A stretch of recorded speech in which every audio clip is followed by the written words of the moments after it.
guys! Welcome back to my channel. So for today's video is another tipid makeup review dahil nire-request nyo to sa akin and I've been using the products lately and I've been loving it. So these are the two products that I'll be showing to you guys. It's from CARELINE and this is their Best Brow Liner in the shade Brunette and then yung kanilang Jelly Tint. So ayan, ito yung two products na gagamitin ko ngayon. So if you guys are interested to know more about it and kung sulit ba siya kahit mura, please continue watching this video. Sobrang bare ng itsura ng aking face. So, ito yung gagamitin natin, which is perfect for everyday. First, gamitin ko muna tong Jelly Tint. I think this is around 125 pesos. And natutuwa ako sa packaging niya kasi maliit lang. Pwede mong gamitin for travel or for everyday. And gusto ko siya. Nagamit ko na siya before pa. Pero, ang maganda kasi sa kanya is jelly yung tint niya. Hindi siya sobrang drying. And ang ganda ng kulay niya. So, teka lang. Ganyan siya. Red. Diba? Sobrang red niya. Pero, madali siyang i-blend. Jelly yung texture niya. So, alam mo yun, hindi siya yung gaya ng lip tint na pagka nilagay mo, hindi mo na siya mag-blend agad or magkakaroon ng streaks. So, ito wala. Very natural lang. Ayan. So, I think first, apply natin siya sa cheeks. Onti-onti lang. Kasi, baka sobrang maano naman siya. Maging masyadong mapula. Ganda ng texture nito. Sobrang favorite ko yung sa Everbelena. Pero nung binigay nila to, last year kasi yun eh, yung event kung napanood nyo yung vlog. Ayan. So, ginagamit ko na siya. Ayan lang siya. O, diba? Parang sobrang fresh look lang. Then, apply naman natin siya sa kabila. Para naman may kulay o buhay yung ating face. Kasi medyo pale. Tsura. So, ayan. Ang ganda kasi very fresh lang yung register niya sa camera. So, lalagay ako ng onti dito. Ayan, parang rosy-ish lang yung itsura niya. Very natural.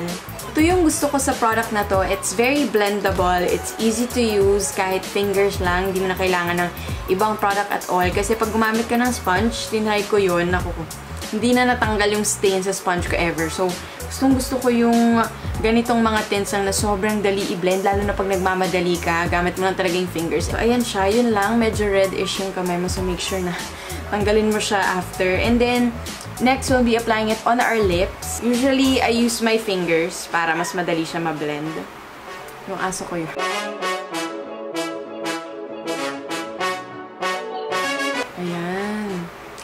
O, diba? Sobrang onti lang na kailangan mo na product. Kaya yung ganito, I doubt na maubos mo siya in 1 year kasi ang dami. And I think this is good for 24 months.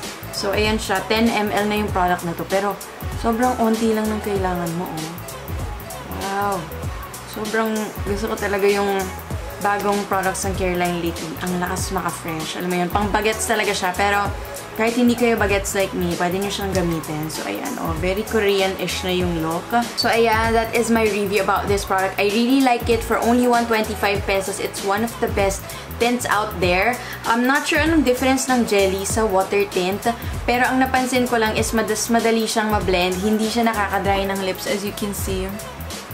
Sa cheeks, sobrang okay siya. Very natural. Unlike yung iba na sobrang red or ang hirap talagang i-blend. This one, you just use your 2 fingers and you're ready to go. So, I really love this product. I highly recommend it. And it's only 125 pesos. Okay, and then next, we go on to the brows para complete na ang ating everyday look. And this is in the shade Brunette. So, ganito yung packaging niya. This is only 150 pesos. I got it from Robinsons. So, ayan siya. Ang ganda ng packaging na nila ngayon na bago. So, nagamit ko na to twice. Kaya gusto ko gawa ng review. Kasi, in all fairness, nagustuhan ko siya. Kasi nung una, hindi siya nag-work. Nung hindi groomed yung brows ko. Ngayon kasi, medyo naayos ko siya. Okay na. Pero nung una, sobrang niyang waxy, makapal, nahirapan ako i-blend. Or dahil lang siguro yun sa eyebrow hairs ko. Again, it depends kasi magkakaiba tayo. Pero nung ginamit ko na siya lately, naayos na yung brows ko. Like, groomed na siya, hindi na siya magulo. Sobrang okay niya. Kaya excited akong i-share. So, ganito lang yung itsura ng product. Medyo makapal siya than usual eyebrow pencils. We have the product on the other end. So, ganyan yung product. Baka maputol. Pero medyo madami-dami na siya. Ayan. And then, of course, on the other end is the spoolie, which I really like. Sobrang ganda ng spoolie nila. So, there. So, yan. Zoom in ko muna yung camera and we'll be using this pencil. So, first, I like to brush my eyebrow hairs para lang medyo maayos siya. Usually, I start dito sa dulo. Hindi ako expert. Alam niyo naman yun. Very Korean ako gumawa ng brows. Like, simple lang talaga. Minsan lang akong mag-bonggang-bongga na brows pag kailangan for an event or occasion. Pero feeling ko, yung nabili ko kasi is brunette. Nung una kasi na brown pa yung hair ko, bilang nag-comeback ako ng black ngayon dahil BTS Army. Pero ayan, ngayon feeling ko medyo light lang siya ng onte. Parang yung isa ata is darker. I just forgot the shade. Pero feeling ko okay lang naman. Tapos, sa taas, apply lang natin ng very light with light hand. Sindahan-dahan lang talaga. Kasi medyo makapal yung pagka-ano niya. Pagka-triangular niya, as you can see. Hindi siya yung usual na aking mga brow pencils na manipis.